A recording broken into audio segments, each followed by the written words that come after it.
Good afternoon and welcome to our webinar, Breast Implants, Are They Worth the Risk? Featuring Dr. Feng from Cleveland, Ohio. Hi, I'm Linda Haas, CEO of the Feng Clinic. I'll be moderating this session today, and we're going to be focusing on detoxification specifically before and after breast implant removal. Dr. Feng, are you here? I sure am. Okay, let's begin with our questions. We have a number of questions from 3 different continents around the world, and I'm going to try to get through as many as I can. But let us begin with, what is your overall philosophy, Dr. Feng, on detoxification following removal of implants? My overall philosophy is that the detox protocol is not one size fits all. There's tremendous individual variability in their ability to detox, and also there are different toxin loads depending upon the implant. So our bodies are amazingly capable of detoxing on its own. For example, a fetus has already started to detox, has the ability, enzymes necessary for detox, and in fact, by 2 weeks of age, the baby can detox already. So that's part of our defense mechanism. It is highly complex. For example, if someone, I have seen repeatedly, I have seen patients who had a very bad rupture and have no symptoms. And I've seen patients who have very little rupture and have lots of symptoms, or very little bleed, or very new implant and have lots of symptoms. That tells me something about their ability to detox. So therefore, after an explant, I would follow the patient. If the patient feels immediate improvement, that's wonderful. That means that they also have clear ability to detox on their own, and if they continue to improve, then there's no reason to help them detox. And let me say this, that detox ability really depends on the age of the patient as well as the lifestyle and the health of the patient. So is that good? Yes, that was very clear. Yes, thank you. Dr. Feng, why don't you recommend antifungals? Okay. I would only give an antifungal if the patient has a fungal infection. One of the interesting things about detox enzymes is that there are inhibitors of these enzymes and inducers. Inducers will increase the activity of these enzymes, whereas inhibitors will decrease the activity of the enzyme. Guess what? One of the antifungals is an inhibitor of one of the detox enzymes, and the antifungal is ketoconazole. So that's capable of depressing your detox ability. So you have to be really careful about drugs because they all have different functions. We can provide a list of all the inducers and the inhibitors so that you can stay away from the inhibitors. Thank you. Dr. Feng, do you recommend IV glutathione? Why or why not? Now, there will be circumstance when patient may require that, but most of the time, people don't need to do that. You know, your liver makes glutathione. It's very good, and glutathione is made out of 3 simple amino acids. So unless you have such a burden, such a toxic load burden that you totally depleted all your glutathione, you won't need it.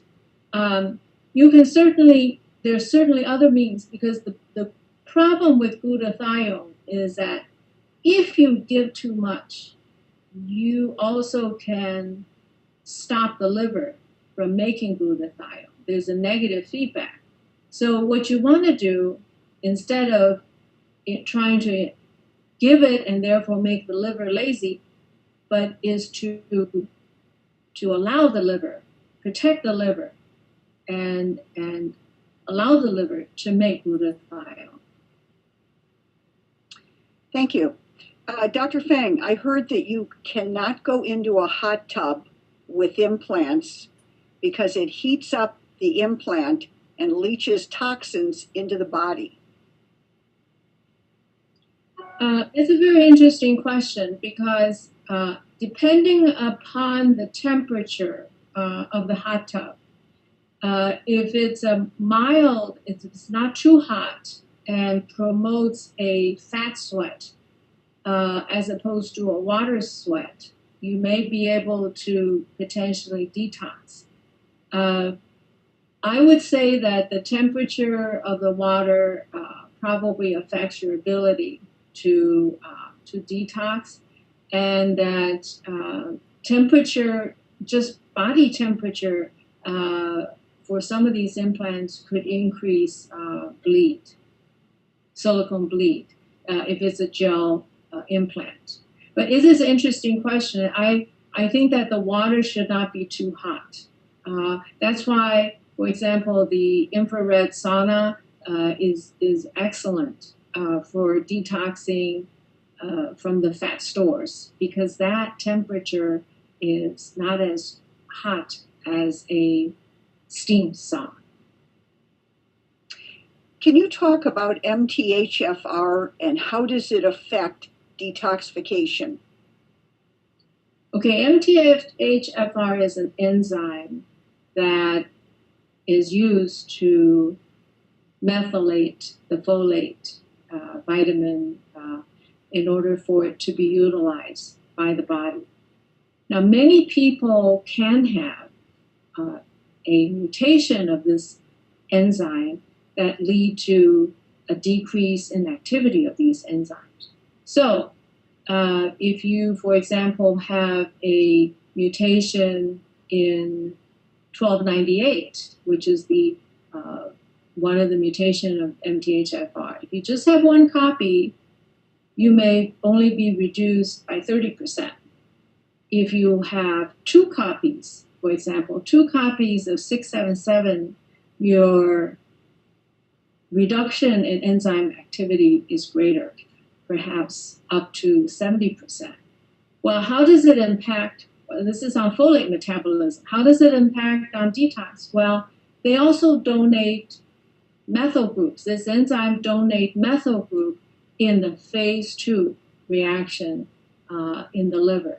In the phase 2 reaction, it is a conjugation. They add certain groups to it so that they can be made less harmful and be able to be excreted by your body through sweat and urine. So in that way, people who have mutation may have some decreased or they may have a decreased activity to detox toxins. Thank you. Are there tests available to diagnose implant poisoning through the hair or the urine? That's an interesting question.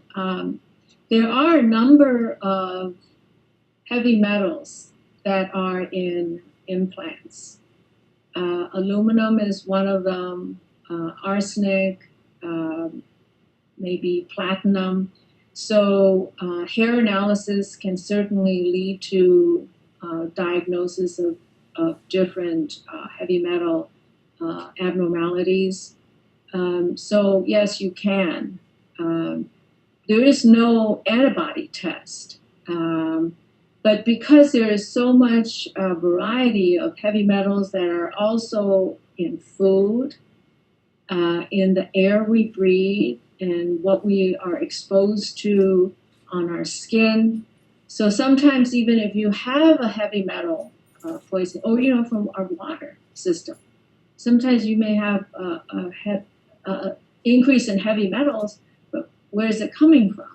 So you can't really know, is it coming from your implants, or is it coming from the water, from the chicken that you ate last night, or from exposure in a polluted environment? Thank you. Dr. Feng, is it dangerous to breastfeed with implants, particularly if you're having a reaction to your implants? Well, as you know, this depends on several factors. If the implant is below the muscle and there is very little, there is a barrier of the muscle between the implant and the breast, there is, of course, less toxin that diffuse into the breast. And also, if the implant is above the muscle, so you're in direct contact with the breast tissue, then there is more of a problem. There's more diffusion of toxins into the breast tissue. Now, say if the mother is not sick, say if the mother has a beautiful detox ability, then I think it's okay for her to breastfeed. But if the mother is sick or not feeling well for whatever reason, and maybe the implant is old, the implant has a contracture, various conditions of abnormality, I would not breastfeed, because with contracture, with a greater pressure on a, say, gel implant, it may squeeze more short chain silicone moieties into the breast tissue, more silicone oil in the breast tissue, then your baby could be exposed to that, or as well as other toxins can get into that as well. Now, with saline implant, I worry more about the inflammatory reaction to any shedding of the shell, or inflammatory reaction to just having the implant being there and being painful. So I would say, in summary, if the mother is symptomatic from implants, no, I would not breastfeed. I would recommend not breastfeeding. Okay, thank you. Dr. Feng, do you believe it's necessary to detoxify prior to implant removal? First of all, you have to ask me, how do I detoxify? Okay, how do we enable our bodies to detoxify? So if you look at the phase 1 reaction requires oxygen, requires the liver enzymes, the part of the liver enzymes to be working well. But it has to be followed by the phase 2 reaction. So in the phase 1, between phase 1 and phase 2, there's a lot of free radicals produced. What does that mean? Well, the toxin has to be made somewhat unstable by the oxygen in order to allow conjugation with a methyl group, with an acetyl group, with glutathione, with glucuronidase. All these things, in order to get on to form a reaction with a toxin, they have to be made unstable. Now, if you have not enough nutrition in your body, or if you smoke, you can probably get stuck in phase 1 reaction. Okay? So, well, if you get stuck in phase 1 reaction, you end up with a lot of free radicals in your system. This is what happens in cigarette smoke. There's no the phase 2 reaction is not increased, but the phase 1 reaction is increased. Or you're not able to progress to phase 2 reaction because you're missing your vitamin B's, B vitamins, you're missing your selenium, you're missing zinc, you're missing key antioxidants in your diet or in your supplements. Then you also cannot make this transition smooth. So the detox before surgery is important. Why? Because when you have surgery, that's injury. That produces more free radicals. So you want all of this system to be very healthy. So what is the easiest way to detox? My God, food. because nutrient-dense food provides all the cofactors necessary for detox. Can you believe that? The answer is as simple as that. If you eat a lot of green vegetables, you have some fruit, but you stay away from processed food, from sweets, from too many carbs, you're going to make your body much healthier. You're going to make your detox mechanism work better. So yes, I do believe that you should not be constipated before you have surgery. You should have a very good diet before your surgery, so that you're not only prepared for the onslaught of surgery, but also you have all the healing capacity prepared to heal from the surgery. And this diet should carry you on forward to detox whatever toxin remains in your body in order to complete the process of optimal health and healing from breast implants. Does that answer your question? It does. Would you recommend ozone therapy or hyperbaric oxygen treatments to help alleviate symptoms? Now that's an interesting question, because those therapies are used in chronic Lyme disease. I don't know enough about those two moieties to tell you that, other than some patients have told me that the hyperbaric oxygen has helped them, and that the ozone therapy has helped with their Lyme symptoms. So I think it's interesting. Most of the patients who have tried that are usually the chronic Lyme disease patients, and but I still think that the Lyme symptoms, especially neurological, are much worse than breast implant patients. Thank you.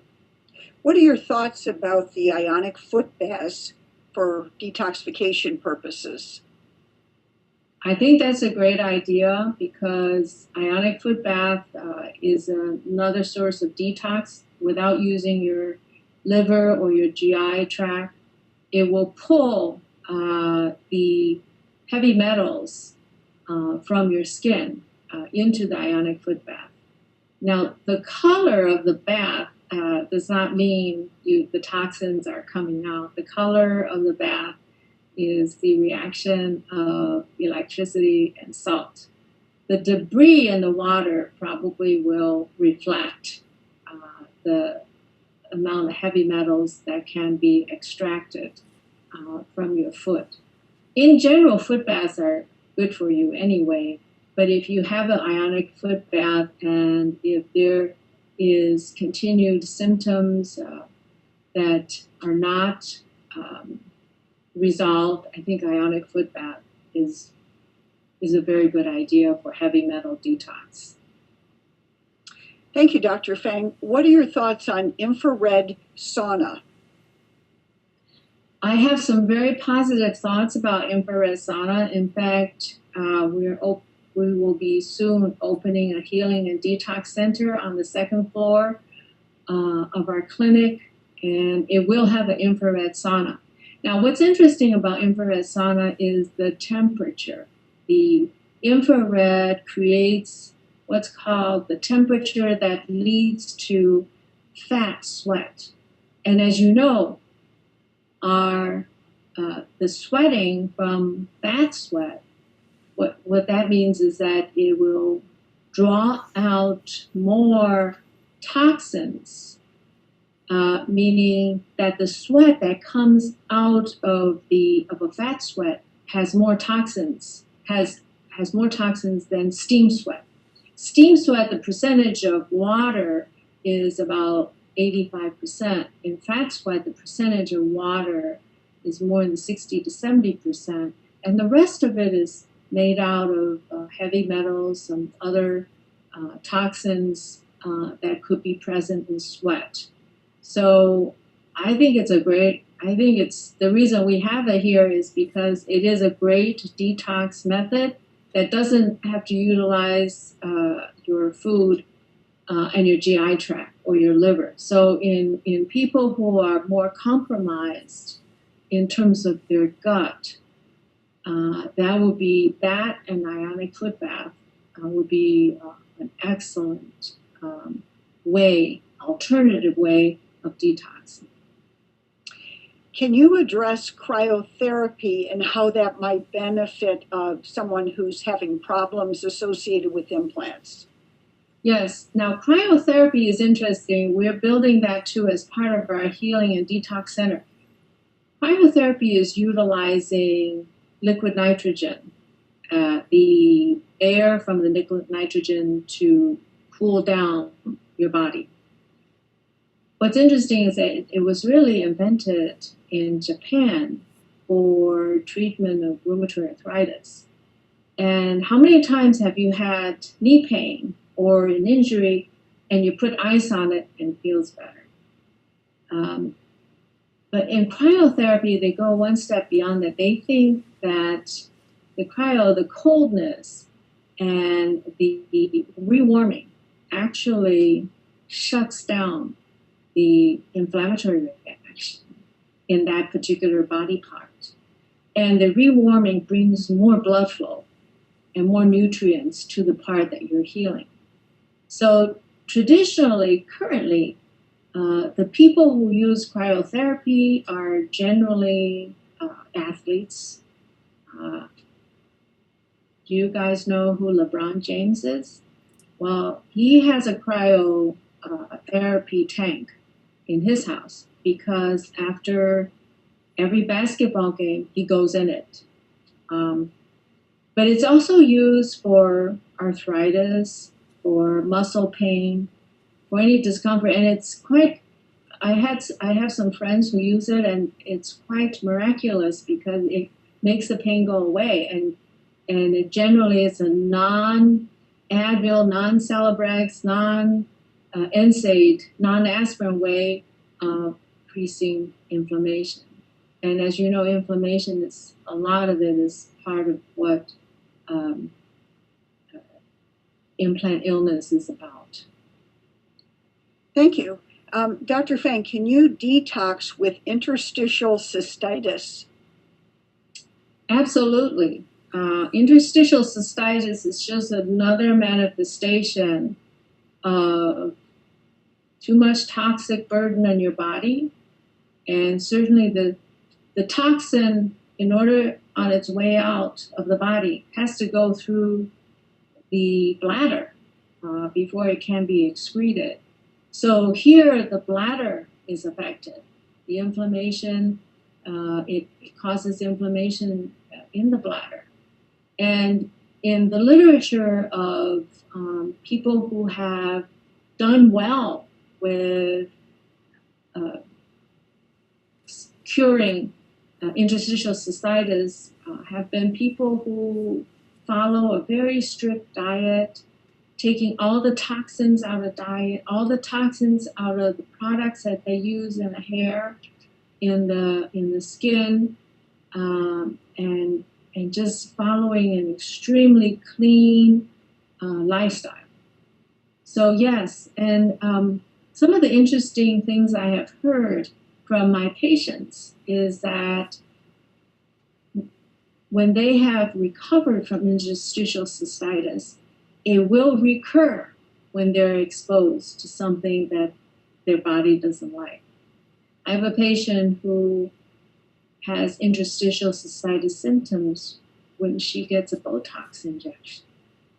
Or a patient may develop cystitis symptom when they have other sources of inflammation, such as a severe viral illness, that they can induce that.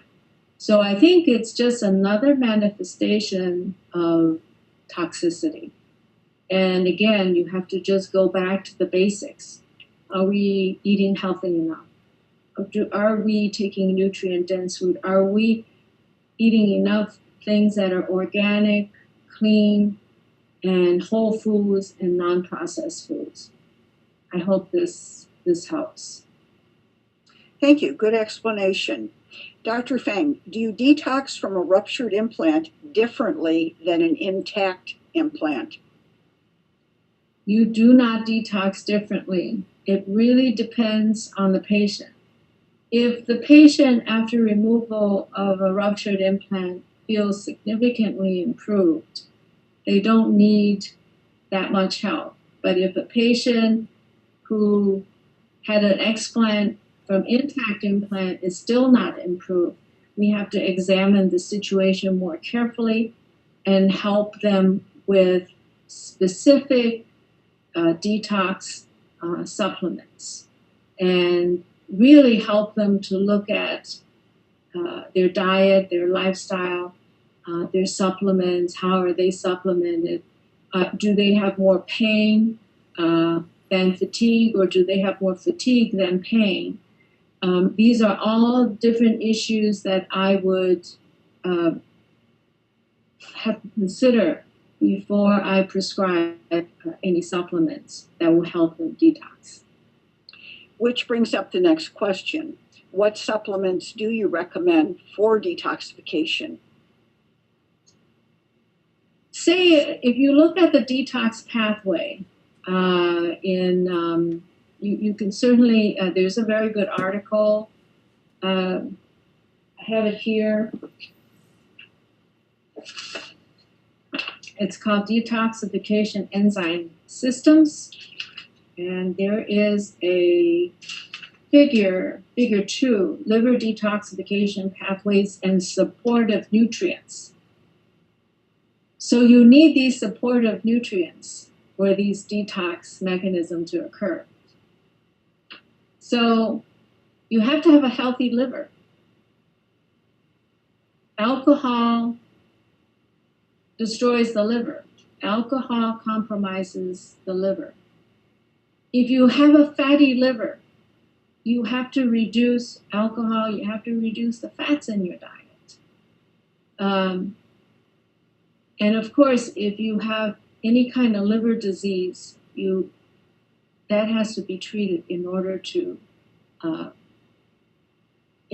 continue the detox process.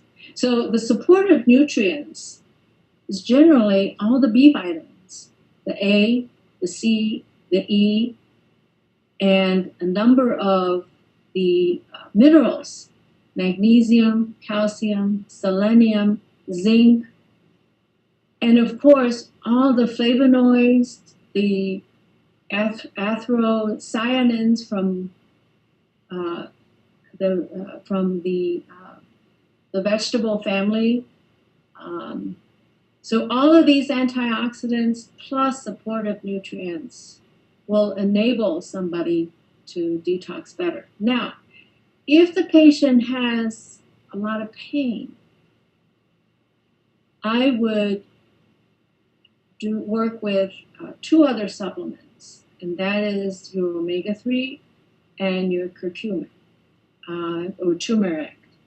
The omega-3, interestingly, can get incorporated into all your inflammatory cells. It just takes longer. It takes about 8 weeks. But you have to have enough omega-3 in your system in order to allow this process to occur. The reason I say that, how does the inflammatory cells get these omega-3? Well, because there is turnover. All the bone marrow cells, the cells that come from the bone marrow, they get released by the bone marrow, and then after a while they die, and then the new ones come in. So when the new ones come in or being made, they're going to pull the omega-3 from your diet. And certain ratios of omega-3 to omega-6 will actually determine whether your cellular behavior is going to be more anti-inflammatory or pro-inflammatory. We can actually test this in the Cleveland Heart Lab, where the omega-6 to 3 ratio has to be less than 5.5%. So the omega-6 comes from vegetable oils. It comes from a lot of processed foods have that. Omega-6 also is in olive oil. So you can't really overdo omega-6 and upset the ratio.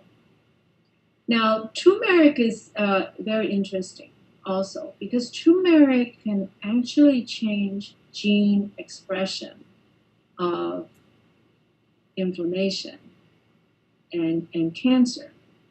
Turmeric is involved in so many different processes, and we don't eat enough turmeric in our body. So I would recommend 600 milligrams of my favorite turmeric is Theracurmin made by Integrative Therapeutics. My favorite omega-3 is made by Nordic Natural, and I would start with 1,000 milligrams twice a day. If someone is having pain, I would go 1,000 milligrams 3 times a day with meals. So those are the anti-inflammatory supplements that I would recommend. And of course, again, I want to bring back the diet. You want a diet that is anti-inflammatory, more alkaline, more vegetables and fruit, and more raw vegetables. Certainly, if you can eat salads that are complex and raw, that's what you need. In fact, we have a kitchen here. We have a Feng Fit Food kitchen here. It's here not because we want to make money. It's here for patient education and for the health of all the staff. We're here and everybody gets a soup and a salad when they come here for surgery because we really want you to see what a healthy meal, a nutrient-dense meal could look like. And our hope is that you will continue this because that's what's going to get you better. Does that make sense? Thank you, Dr. Feng. Why don't you acknowledge that a lot of women have mold in their implants? There are pictures online showing black fluid in the implants. You can't diagnose mold by appearance, okay? And you have to diagnose mold when the fluid is sent from the operating room. Because once the implant leaves the operating room, there's mold in the air. There's mold in any damp place. There's mold in the air. In fact, that's how we test for sterility is we test for the presence of Stachybotrys. So that's one of the most indolent molds in the air. So in order to test for that, the culture has to come from the operating room. Not only that, sometimes we see debris in the implants, and we have cultured them, and we have looked at these debris with a pathologist with special stains for fungus. Well, none of it is fungus. It's just cellular debris. So I don't think mold is as big a problem as it has been portrayed because it's very hard to culture that. And in the ones that I have had positive, there's always a reason for that. For example, if you had a mastectomy and if you had multiple tissue expansion, there's room for contamination. But if you just had augmentation and you had this done in a certified outpatient surgery center or by a board-certified plastic surgeon who are very, very meticulous and conscientious about sterile technique, the chance of, especially when the saline is filled from a closed system, the chance of contamination is minimal. So I would say that it is overly paid attention to, and I don't think it's as big a problem as has been portrayed. in the media. Thank you. Another question. If my lymph nodes have silicone and they're not removed, will I still get well? Yes, you will still get well. I have studied the silicone, the lymph nodes, since the 90s. And in the 90s, I have removed a lot of these lymph nodes. And what we found is that it really doesn't make that much of a difference between those that had the lymph node removed that had silicone in them and those that did not have the lymph node removed that had silicone in them. There really is no difference. The key thing is that you have to remove the source. And the source is your capsule and your implant. That is the most important thing. Removal, in addition, it's a special process to remove these lymph nodes if you choose to remove them. I mean, there are cases that I do remove them, such as lymph nodes that are very big and that are tender. These nodes have to be needle localized because there are lots of nodes in the axilla. Which one are you going to remove? You can't remove all of it. You can't remove just by feel. In fact, an enlarged node may not mean silicone in them.